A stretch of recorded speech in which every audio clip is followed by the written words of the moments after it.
Assalamualaikum dan salam sejahtera. Bersama kami Berita di TV.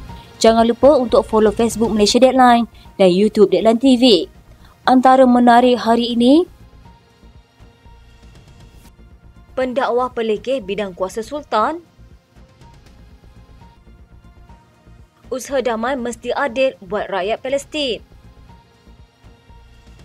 polis rakam keterangan Sanusi berhubung ceramah pilihan raya kecil Pelangai,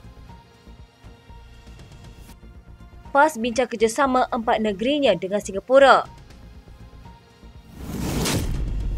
Perdana Menteri Datuk Seri Anwar Ibrahim dan Presiden Turki Recep Tayyip Erdogan telah mengadakan perbincangan mengenai perkembangan terkini melibatkan Palestin dan Israel.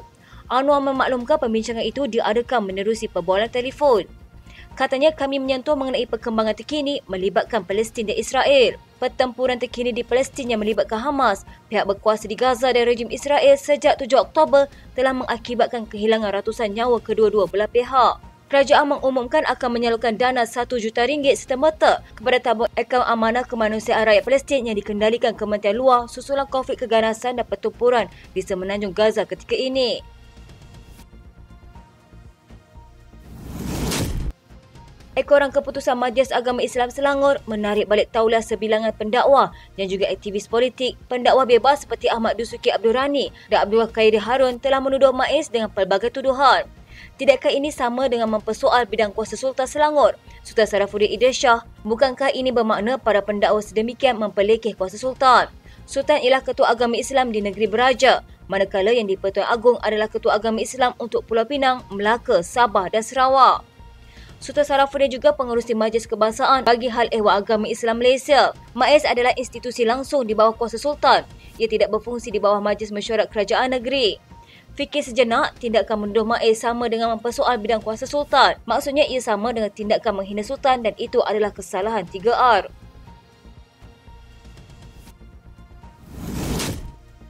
Seorang peguam menegaskan perkara 152-6 Perlembagaan Persekutuan bertujuan mengukuhkan kedudukan perkara 152-1 Proviso-A yang mana menyatakan penggunaan bahasa lain boleh digunakan, diajar dan dipelajari kecuali atas urusan rasmi. Peguam bela Majlis Pembangunan Pendidikan Islam Malaysia dan Gabungan Persatuan Penulis Malaysia Muhammad Hanif Khatib Abdul Wahab berkata, seseorang boleh belajar atau mengajar bahasa lain, namun ia tidak boleh digunakan dalam urusan rasmi sebagai bahasa penghantar. Katanya, hujahan kami oleh kerana pendidikan adalah urusan rasmi, maka penggunaan bahasa sebagai medium pengajaran wajib dalam bahasa Melayu. Sekiranya pendidikan adalah urusan rasmi, maka pengajaran silibus kerajaan di mana-mana sekolah juga adalah urusan rasmi.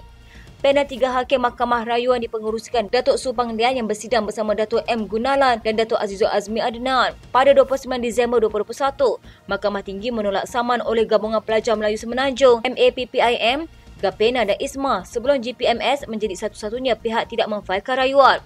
Ia susulan Hakim Datuk Muhammad Nazlan Muhammad Ghazali memutuskan bahawa kewujudan dan penubuhan sekolah vernacular serta penggunaan bahasa Mandarin Tamil di sekolah terbabit adalah sah dan berperlembagaan. Menerusi saman yang difailkan pada Disember 2019, GPMS, MAPIM dan Gapena dan ISMA menamakan beberapa pihak termasuk kerajaan, kumpulan pendidik Cina, Dongzong dan Jiaozhong, Persatuan Tamizan Malaysia. Pada 29 Mei tahun lalu, Pesuruhjaya Kehakiman pada masa itu, Abah Zafir Muhammad Abbas ketika menolak saman iGuru pula memutuskan bahawa kewujudan sekolah vernacular adalah sah dan berperlembagaan. iGuru yang menamakan Menteri Pendidikan dan Kerajaan Malaysia memohon deklarasi bahawa Seksyen 17 serta 28 Akta Pendidikan 1996 adalah tidak konsisten dengan perkara 152 Perlembagaan Persekutuan dan oleh itu adalah terbatal serta tiada kesal. Majlis Bahasa Cina, Persatuan Tamil Negeri Malaysia, Gabungan Persatuan Bekas Pelajar Sekolah Tamil Malaysia, MCA dan Persekutuan Persatuan Lembaga Pengurus Sekolah Cina Malaysia, Dongzong, dibenarkan mencelah dalam saman difailkan oleh iGuru. Muhammad Hanif berkata perkara 12 Perlembagaan Persekutuan adalah berhubung ketiadaan kebolehan diskriminasi terhadap rakyat Malaysia daripada mana-mana bangsa atau agama sekalipun dalam memperoleh pendidikan dan dana daripada kerajaan atau institusi pendidikan. Beliau berkata perkara 12 bukan berkaitan penggunaan bahasa penghantar di institusi pendidikan membabitkan perkara 152 Perlembagaan Persekutuan. Katanya ia tidak langsung menyentuh berkaitan dengan penggunaan bahasa penghantar. Justru mahkamah tidak boleh tercelaru dengan cadangan salah responden kerajaan yang mengatakan perkara 12 terpakai sedangkan ia tidak terpakai langsung. Tiada aduan dan permintaan oleh perayu untuk mendiskriminasi mereka yang berketurunan India dan Cina. Oleh sebab itu, mereka diminta untuk dimasukkan dalam sistem pengajian sama. Mahkamah kemudian menetapkan 23 November ini untuk keputusan rayuan terbabit. Pemuda Amanah Kuala Lumpur mengutuk provokasi berterusan tentera Israel di Gaza serta mendukung perjuangan rakyat Palestin dalam menuntut hak mereka. Dalam satu kenyataan, mereka menegaskan segala usaha damai membabitkan konflik di Timur Tengah itu mesti berlandaskan penyelesaian adil bagi rakyat Palestin. Katanya, kami mendukung segala usaha pendamaian yang diusahakan oleh masyarakat antarabangsa selagi mana ia berlandaskan penyelesaian yang adil dan berkekalan bagi rakyat Palestin.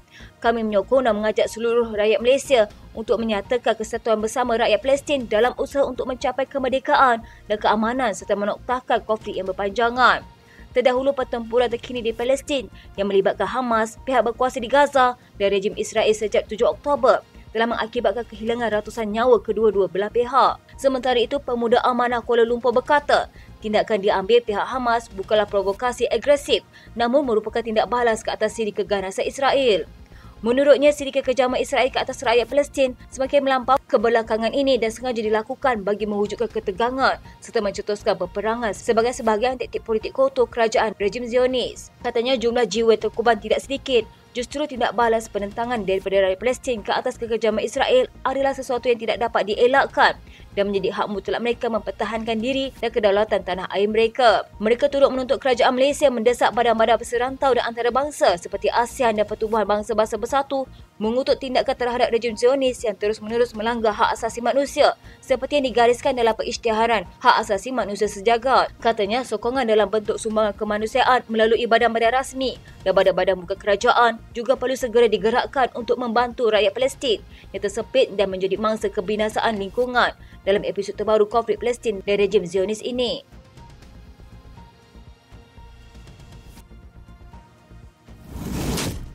Polis Pahang telah merakam percakapan Sanusi Magno difahamkan berhubung kenyataan yang dibuat semasa sesi ceramah menjelang hari penamaan calon bagi pilihan raya kecil Dun Pelangai. Ketua Polis Pahang Yahaya Osman berkata, keterangan Menteri Besar Kedah itu dirakam di Balai Polis Mancis, Bentong pada 7 Oktober lepas. Susulan 2 laporan dibuat terhadapnya berhubung isi kandungan ceramah pada 22 September itu. Katanya keseluruhannya kita sudah mengambil keterangan 5 individu. Siasatan lanjut masih dijalankan sebelum dirujuk ke Pejabat Timbalan Pendakwa Raya. Beliau berkata siasatan terhadap Sanusi dibuat mengikut Seksyen 4 Akta Hasutan 1948, Seksyen 233 Akta Komunikasi dan Multimedia 1998 dan Seksyen 4A Akta Kesalahan Pilihan Raya 1954.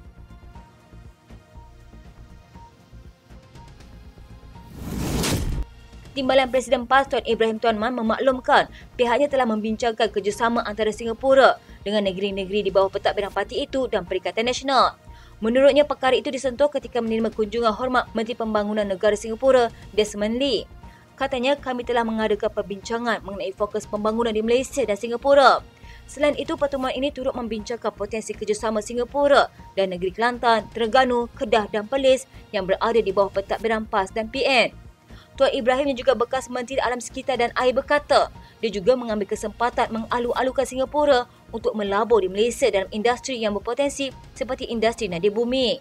Katanya, kami juga bertukar pandangan berkenaan dengan pelaksanaan gaji progresif yang telah dilaksanakan di Singapura. Seterusnya, PAS turut menyatakan kebersamaan dengan kerjasama Malaysia dalam mengecam kekejaman Israel terhadap umat Islam di Palestin. Sementara itu, dalam kunjungan ke Kuala Lumpur itu, diturut mengadakan siri pertemuan produktif dengan pemimpin pembangkang lain dan beberapa pemimpin kerajaan persekutuan termasuk Timbalan Perdana Menteri Ahmad Zahid Hamidi. Menurutnya, pertemuan itu dimulakan dengan sarapan pagi bersama anggota Parlimen Putrajaya, Muhammad Raziz Jidin untuk memahami perspektifnya mengenai hal ekonomi negara. Katanya, selepas itu saya bertemu dengan Menteri Perumahan dan Pembangunan Kerajaan Tempatan Ngah Komeng di mana kami membincangkan bidang kerjasama yang berpotensi seperti di Bandar Pintar, Pembaharuan Bandar dan Perancangan Bandar. Pada sebelah petangnya, kami telah mesyuarat di Putrajaya dengan Timbalan Perdana Menteri Ahmad Zahid Hamidi. Selain itu, tambah dia dan delegasi mengakhiri kunjungan dengan makan malam bersama Menteri Ekonomi Rafizi Ramli dan rakan-rakan. Katanya, Rafizi ialah pengerusi bersama saya dalam jawatankuasa bersama peringkat Menteri Malaysia Singapura untuk Iskandar Malaysia. Terima kasih kepada semua rakan-rakan Malaysia kami yang melepaskan jadual sibuk mereka untuk bertemu dan melayani kami. Sekian berita hangat pagi di TV pada hari ini.